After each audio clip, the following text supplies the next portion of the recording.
So today we're going to solve a Kickstart problem, and that is a problem of round A of 2021, and the problem will be the L-shaped plots. So as you can see here, it took me quite some time to solve this problem with some nice tricks and ideas. So without further ado, let's try to tackle the problem. So yeah, you are given a grid of arrows and C columns. So immediately we think of a matrix, and we define the segment, which is a sequence of consecutive cells that are all that are all non-empty.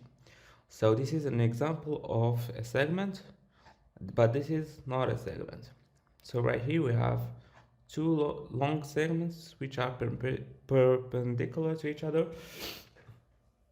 and that is the definition of the L shape. So an L shape is two segments which are perpendicular, and of which the shorter side is exactly half the longer side. So for example, here we have the shorter side has 3 cells, and the longer side has 6 cells. So 3 by 2 is 6.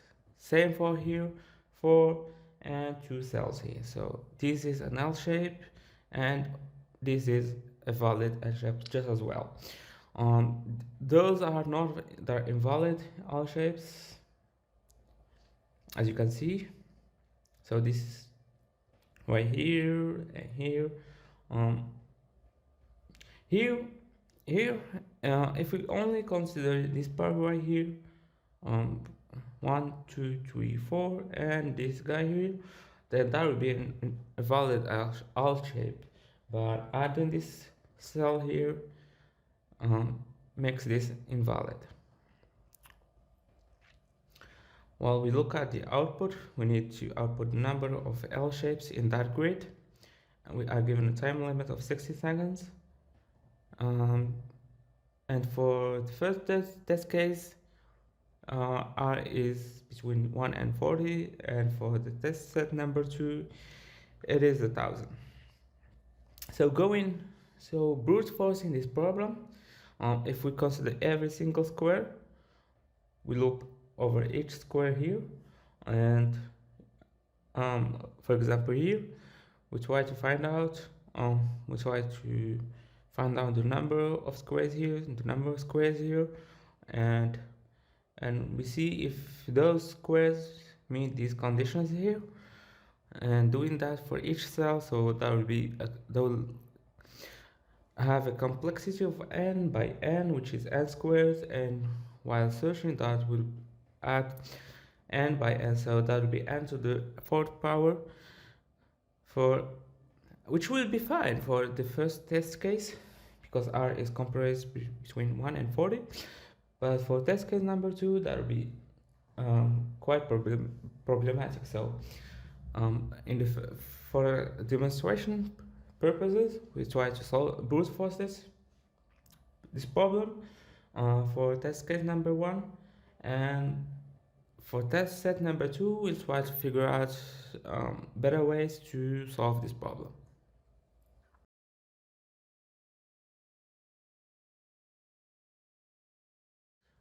Alright, so now we'll try to solve this problem, and we'll try to put these ideas into code. So we use Python, and first of all we need to input the number of test cases.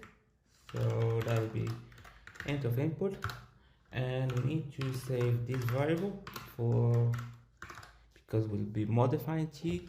And while we have more cases coming,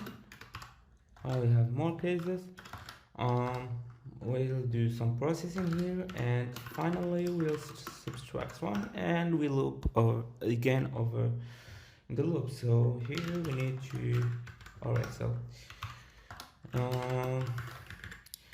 we need to input the result here.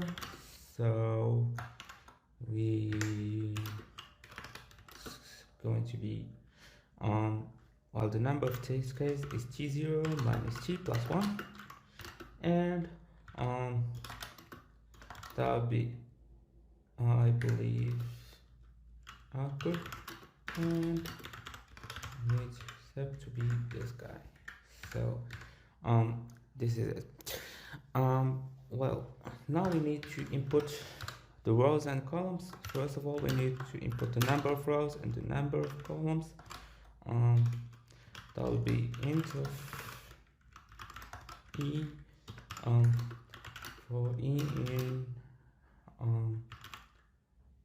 input dot split, and then for each of these guys, for each row, we need to input that row into a variable. So we call that variable rows. That will be an array, and we try to create an indexer that will be g and initialize it to 0, and while g is smaller than the number of rows, we'll append the number of rows. So rows dot append e for e in input dot split. So this will correctly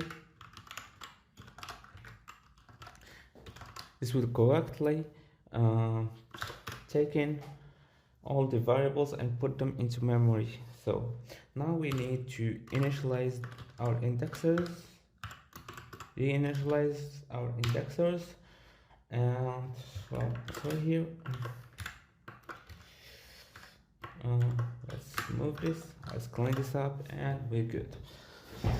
So now that we have all variables in memory, what we need to do is loop over each square possible and try to figure out the number of segments, the length of maximum segments, either to the top, to the bottom, to the right, or to the left. And for that, we can either create 4 separate functions that will output the result for each direction, or we could do a nice trick by inputting the offset and the step in the input parameters of the function. So that would be something like this. So def max segment. So we need the position, and yeah, we need the position. Let's create a separate variable for that, and we need the step. So which way are we going to go? So step x, step y, and that is all we need here. And so let's create the output result, and while we are in the matrix, so that will be something like this, where E0 is between the number of rows and the 0 and the number of rows, and same thing for G0 C.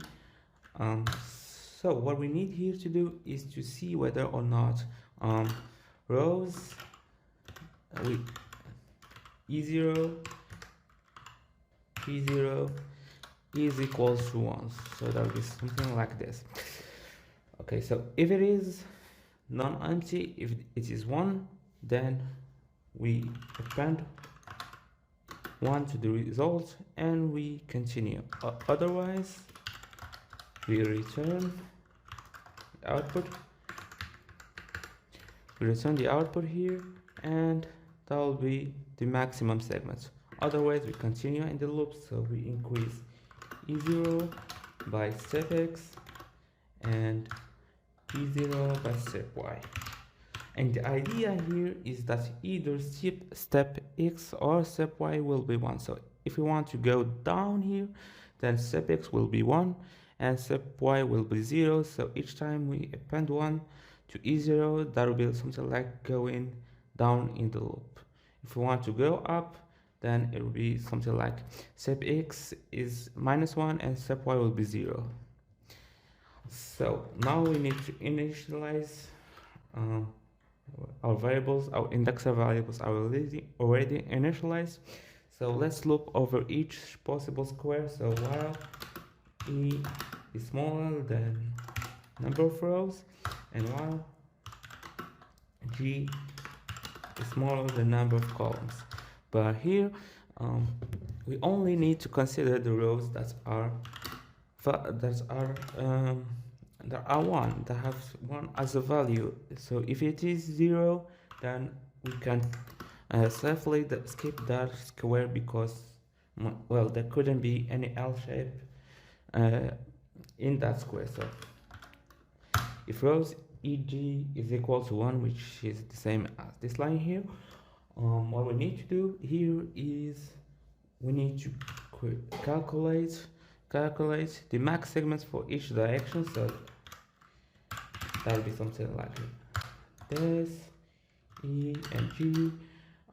So for going to the top, it's be 0. So same for going to the bottom, for going to the right, I believe, and for going to the left here. So this is bottom, this is right, and this is left. So now we need to calculate the output result using only these values. So I don't know why my screen recorder stopped earlier. Well, since then I wrote some code right here. I'll try to explain what I did. So let's go back to this screenshot right here. Well, the answer to this problem here is we need to consider each quest separately, and well, we have calculated the top, the bottom, the right and the left segments of each square. So for example, this square right here, the top would be 6 and the right would be 3. The left, the bottom would be 1 and the left would be 1. So the answer here, to use this information here to figure out how many L shapes there are, so we need to consider all possible cases. So it could be that this is our L shape right here, and possibly, so the top being the longer side and the right being the shorter side, or there could be possibly be quite the inverse, so that is also a valid L shape. Same thing for bottom and left, so that could be right, something like this, or just as well something like this. So for each case we need to consider each case, because each case is a valid case and we need to sum up all the cases right here. So here we can see that this square right, this segment and this segment here, well, we have it is this case right here. So let's consider top as being the longer side and right being the shorter side. So what we need to do is divide top by 2 and check whether or not r is at least that value. So divide top by 2 and round it to the nearest value, so that will be 3, and since r is at least 3, then 3 is our answer. We have exactly 3 L shapes right here, but this supposes that a single square is an L shape, which is invalid. So we always need to subtract 1 from every answer to obtain the correct answer. So we have two L shapes here, which are formed by considering, first of all, this shape right here. And let me change the pen here, and also this shape right here. So there are two L shapes here, and we also need to consider the opposite case, as top being the shorter side and left and right, sorry, right being the longer side. If we repeat the process again, so right divided by 2 and rounded to the nearest integer would be 1. And 1 minus 1 is 0. So we know there are no L shapes having this configuration right here. And we repeat the same process here and for these two cases. And we sum up all the results to obtain the results for this particular shape here. So this is what we're doing here. So first of all, we consider the top as being the longer side, the longer axis. So we divide it by 2 and we take it the minimum of that answer and right,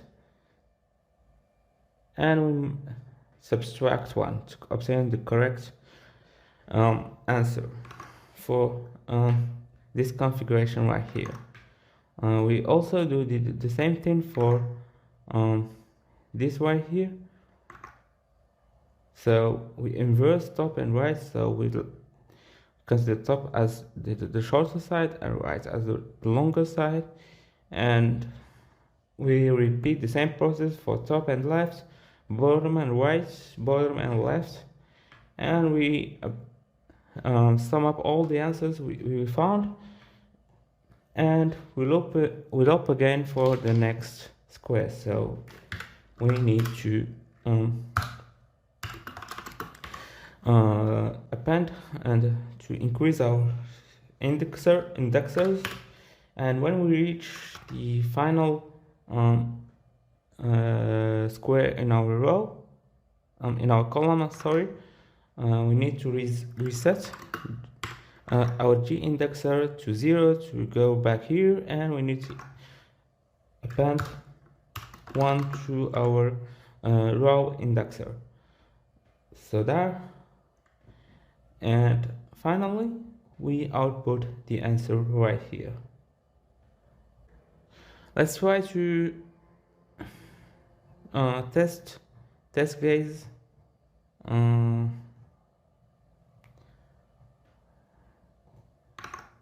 use this test case. So all right, and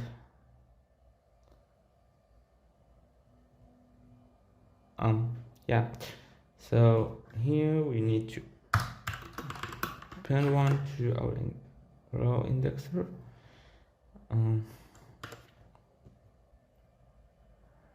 Yeah, so we forgot to return our value here.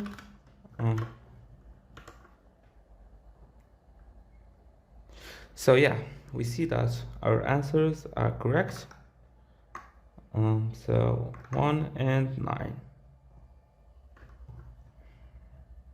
But if we try to use that as our answer here, it will exceed the time limit given here, which is 60 seconds, and we'll have this error here, and we need to figure out a better way to solve this problem.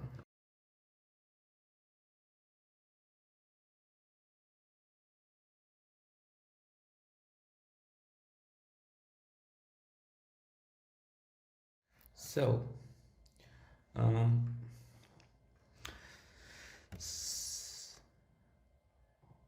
So as we have discussed earlier, right here, um, we have correctly implemented a correct solution to the problem at hand, but it takes, as we've discussed, a complexity of n to the fourth power to solve this problem, which is not feasible for the second test set. So we need to elaborate a better and more efficient way to solve this problem. So earlier what we did, we brute forced the solution. We tried to check every single square, and when checking every single square, we tried to go to the top, to the left, to the bottom, and to the right. And for each square, we had to do this operation for an additional n squared. I mean, going to the left is n, takes n steps, worst case. Going to the bottom, n squared, n, so it is n squared. So this is not an efficient way to solve the problem.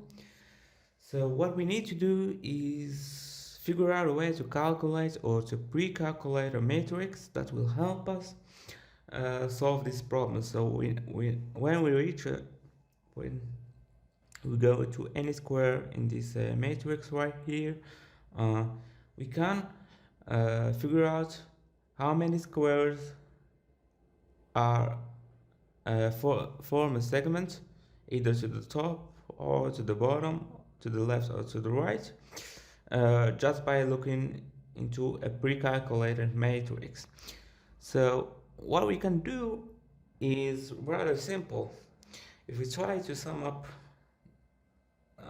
for this matrix here, we try to sum up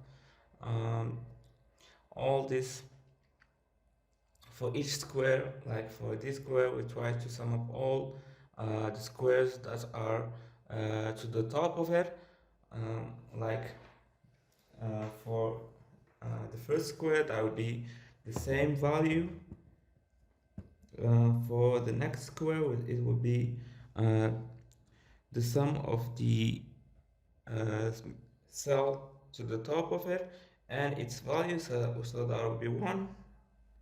Alright, for this one it should be 2 and 3. Going for this square, it will be the same as the matrix. Here it should be 0, and when we set a cell to 0, it's like resetting the square to the bottom of it. So here it should be 0 and 0. Here it should be 0, 0, 1, and 0. Fast forward, so it would be 2 because there is already, its value is 1, and there is already 1 on top of it, so that will be 2, and 0, 0, 0, 0. So what this tells us is that, for example, here for this square here, we know that there are there is a segment of length 3 to the top of this square, so 3, 2, 1, and 0. So all this will form a segment. So without looking, just by reading this value right here, we know already how many segments, the length of the segment that will be either to the top or to any direction we desire. So we only need to repeat this process for the other directions. We need to do the similar thing to the bottom, to the left, and to the right. So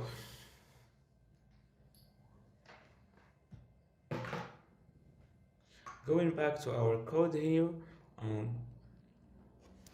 we need to make a few modifications. First of all, let's remove this. Um, no longer need this function right here. So what we need to do, just to make things easier, we create a class uh,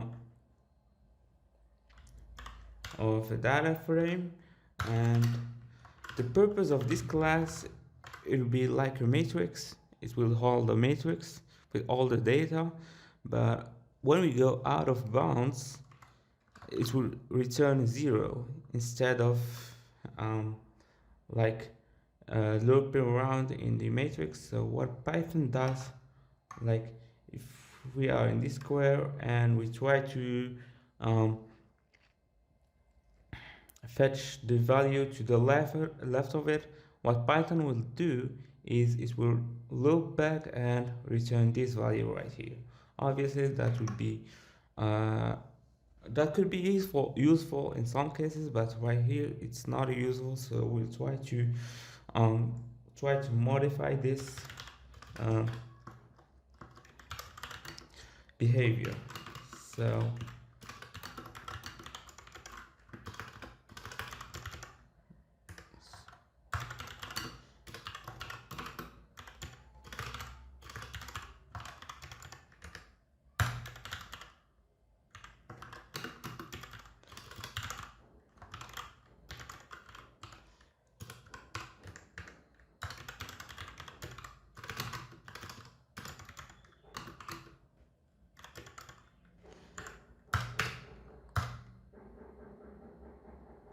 um, sorry, there is a better way to do this. So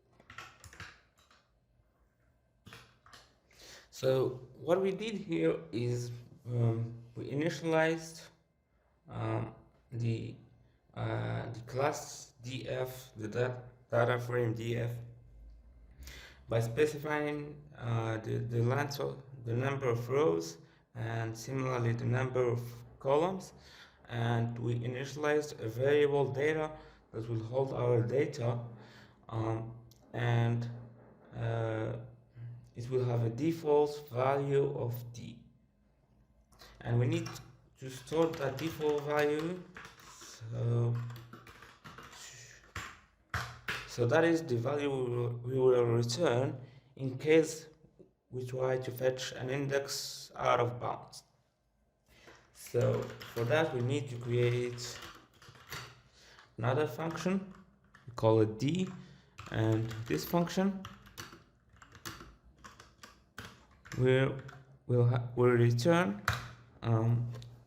the value. So if e is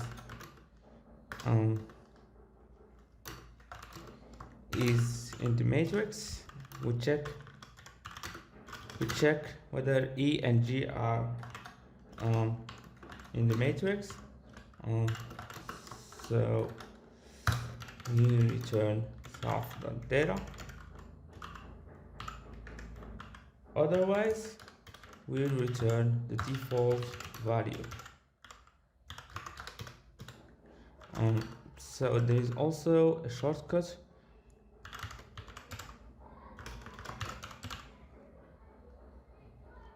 I believe.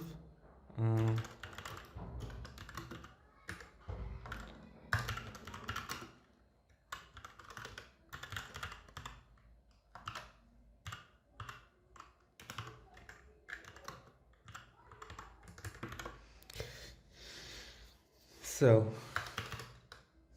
with this helper class, we are now more prepared, better prepared to solve this problem. So what we need to do is to create this matrix right here: the top matrix, the left matrix, the bottom matrix, and the right matrix.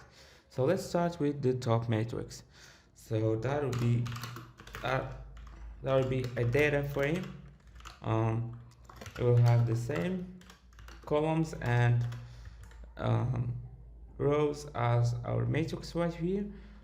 Same for all four directions. So bottom, left, and right. Obviously, we need to loop over all indexes of our matrix.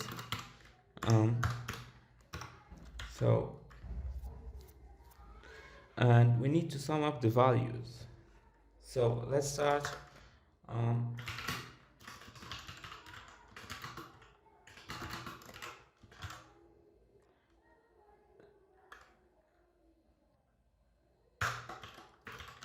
So the way we'll do that.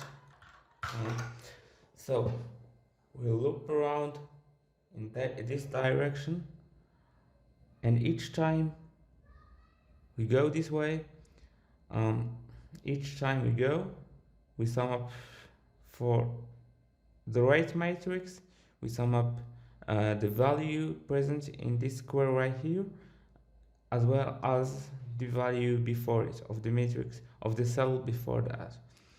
So for the right matrix, that will be 0 and 1, and well, here it will be 1. If it is 0, then we'll leave it as 0. Otherwise, if it's not 0, then we'll sum the value, its value, and the value of the cell before that. So let's apply that right here. So if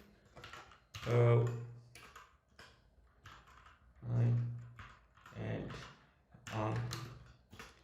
G, so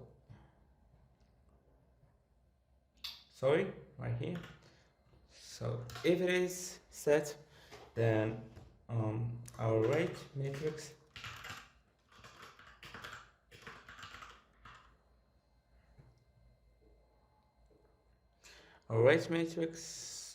we need to access the data. So our right matrix, this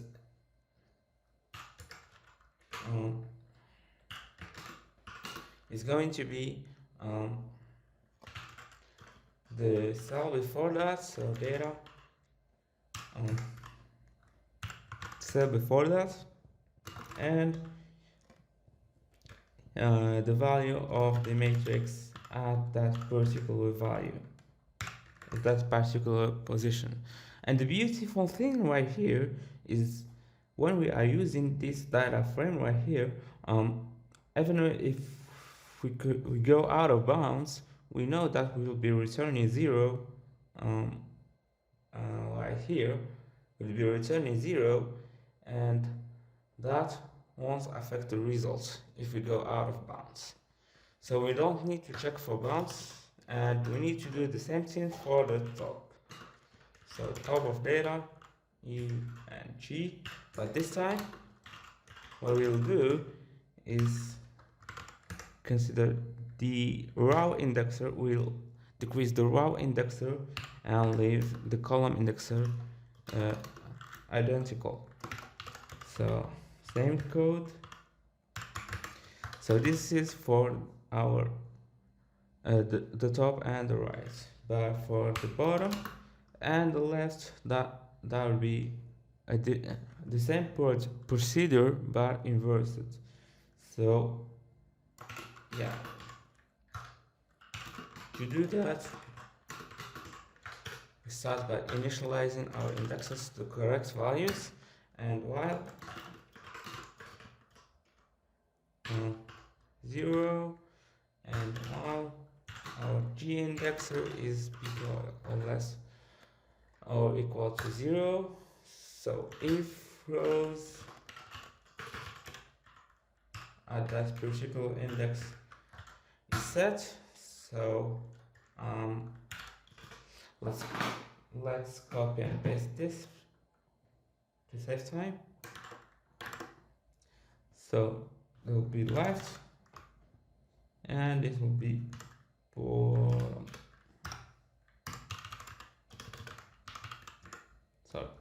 Sorry.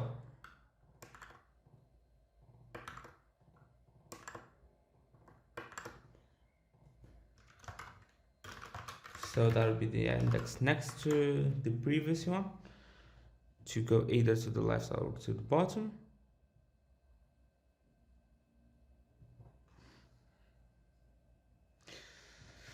Alright, so that would do it.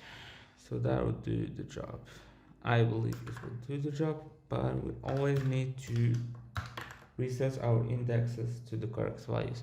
An important thing that we have forgotten here is to correctly set our indexers so as to loop over the matrix.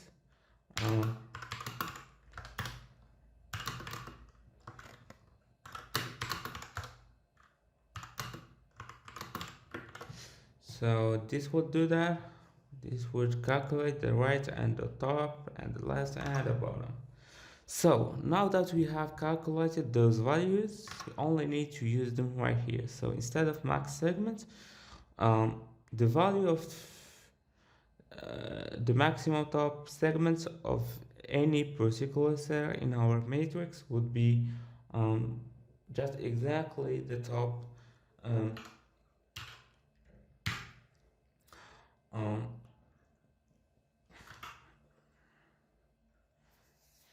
E and G. So bottom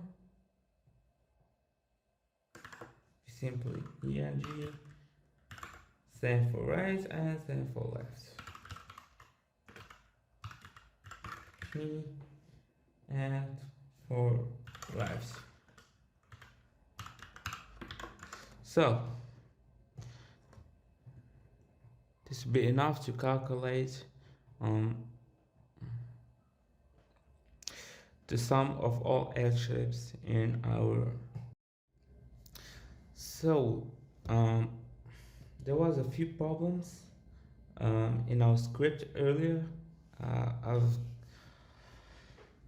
I went with the script and I tried to debug and to solve a few mishaps in our script. So first of all, I corrected these guys right here. I appended an underscore here to this variable so as to differentiate between the top function and the top variable.